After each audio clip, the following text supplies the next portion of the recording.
नमस्कार। आज हम बात करेंगे भारत के एक ऐसे शानदार और कह सकते हैं रहस्यमयी मंदिर की, जो आज भी सदियों बाद भी वैज्ञानिकों और इतिहासकारों को सोचने पर मजबूर कर देता है। जी हाँ, हम बात कर रहे हैं कोणार्क के सूर्य मंदिर की। तो चलिए शुरू करते हैं ये अनोखा सफर। तो जरा सोचिए, क्या कोई मंदिर एक ही साथ एक विशाल रथ हो सकता है, एक बेहद सटीक घड़ी भी, और साथ ही साथ एक गहरा पौराणिक रहस्य भी? सुनने में अजीब लगता है ना?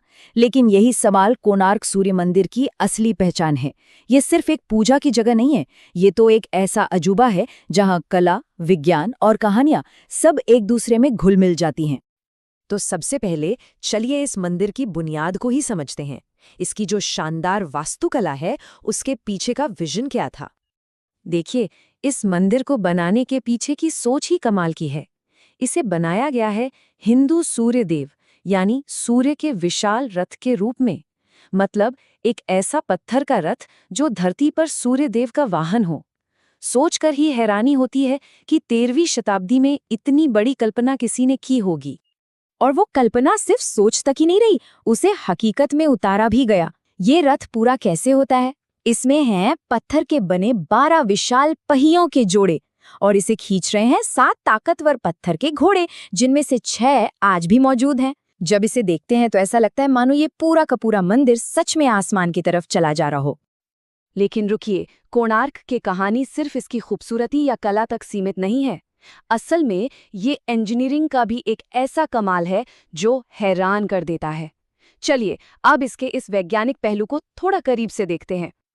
यहाँ पर पत्थर में जो भी नक्काशी की गई है, उसका एक गहरा मतलब है। ये सिर्फ सजावट नहीं है, ये डिजाइन, ये प्रतीक, ये सब मिलकर हमें समय के बीतने की कहानी सुनाते हैं।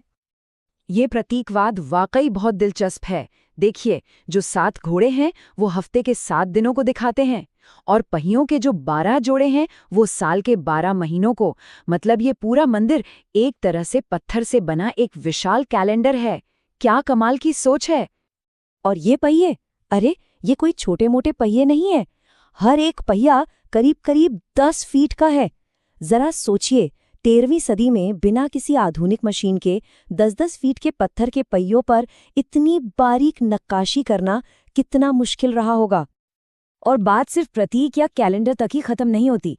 ये पहिए असल में काम भी करते हैं, एक धूप खड़ी की तरह। हाँ, बिल्कुल सही सुना। पहियों की जो तीलियां हैं, उनकी परछाई से दिन का समय पता लगाया जा सकता है, और वो भी मिनट दर मिनट की सटीकता के साथ। ये उस दौर के विज्ञान का एक जीता जागता सबूत है। इंजीनियरिंग का कमाल यही नहीं रुकता। इस मंदिर को इस तरह से बनाया गया था, बिल्कुल सटीक अलाइनमेंट के साथ, कि हर सुबह उगते सूरज की पहली किरणें सीधे मंदिर के मुख्य द्वार से होते हुए गर्भगृह में रखी मूर्ति पर पड़ती थीं। मतलब आर्किटेक्चर और एस्ट्रोनॉमी का कितना गजब का मेल है। तो हमने इसकी वैज्ञानिक खूबियों की तो बात कर ली, पर अब चलते हैं उन दिलचस्प कहानियों और किंवदंतियों की तरफ जो इस मंदिर को विज्ञान के साथ साथ एक रहस्य भी बनाती हैं। और जब कहानियों की बात आती है तो ये वाली शायद सबसे मशहूर है। कहा जाता है कि मंदिर के शिखर पर एक 52 टन का विशाल चुंबक लगा हुआ था, और ये चुंबक इतना शक्तिशाली था कि इसकी वजह से मंदिर की मुख्य मूर्ति हवा में तैरती रहती थी। जी हाँ, हवा में, जैसे कोई जादू हो। इसी चुंबक की कहानी से मंदिर को एक और नाम मिला। उस समय के जो यूरोपीय नाविक थे, उन्होंने इसे ब्लैक पगोडा कहना शुरू कर दिया। क्यों? क्योंकि ऐसा माना जाता था कि इस चुंबक का चुंबकीय क्षेत्र इतना ताकतवर था कि समुद्र से गुजरते जहाजों के कंपास यानी दिशा बताने वाले यंत्र काम करना बंद कर देते थे। ये तो हुई कहानियां, लेकिन कहानियों से अलग कुछ ऐसे असली रहस्य भी हैं जो आज तक सुलझ नहीं पाए हैं, और ये सवाल आज भी इतिहासकारों और आर्कियोलॉजिस्ट को परेशान करते हैं।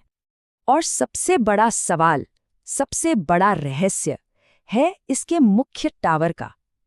एक जमाने में यहाँ एक विशाल, करीब 200 फुट ऊंचा टावर खड़ा था। आज वो सिर्फ एक खंडर है। आखिर हुआ क्या था? वो टावर गिरा कैसे? इसको लेकर 3 अलग-अलग थ्योरीज हैं। पहली तो ये कि शायद इसका डिजाइन ही अस्थिर था और इतना भारी गुंबद अपने ही नींव पर टिक नहीं पाया। दूसरी थ्योरी कहती है कि काला पहाड़ नाम के एक हमलावर ने इसे तोड़ दिया था। और तीसरी, वो फिर से उसी चुंबक वाली कहानी से जुड़ती है कि जब नाविकों ने वो चुंबक हटाया तो पूरे स्ट्रक्चर का संतुलन बिगड़ गया और वो ढह गया। इन बड़े बड़े रहस्यों के बीच एक बहुत ही मार्मिक, एक इंसानी कहानी भी छिपी हुई है। ये कहानी है धर्मापद की। किस्सा कुछ यूं है कि मंदिर का काम लगभग पूरा हो चुका था, लेकिन 1200 कारीगर मिलकर भी शिखर पर आखिरी पत्थर नहीं लगा पा रहे थे। तब जो मुख्य आर्किटेक्ट थे, उनके 12 साल के बेटे धर्मापद ने आकर उस गुत्थी को सुलझा दिया। लेकिन उसे डर था कि अगर राजा को ये पता चला तो बाकी कारीगरों की जान खतरे में पड़ जाएगी। तो उन 1200 कारीगरों का मान रखने के लिए उस बच्चे ने अपनी जान दे दी। और रहस्य अभी बाकी है। मंदिर का जो मुख्य हॉल है, जिसे जगमोहन कहते हैं, उसे 1903 में रेत से भरकर सील कर दिया गया था। आज तक कोई नहीं जानता कि उसके अंदर क्या है। और तो और चंद्रभागा नदी, जिसके किनारे ये मंदिर बना था, वो नदी ही आज पूरी तरह से गायब हो चुकी है। तो इतने सारे तथ्य, इतनी सारी कहानियां, इतने सारे रहस्य, इन सब के बाद कोणार्क आखिर है क्या? इसकी विरासत क्या है? असल में कोणार्क की दो पहचानें हैं। एक तरफ ये विज्ञान और इंसानी प्रतिभा का एक जीता जागता स्मारक है, एक ऐसा अजूबा जो हमें सटीक इंजीनियरिंग और खगोलीय ज्ञान के बारे में बताता है। और दूसरी तरफ ये मिथकों और रहस्यों का भी स्मारक है, एक ऐसी जगह जो आज भी अनगिनत अनसुलझे सवालों से घिरी हुई है।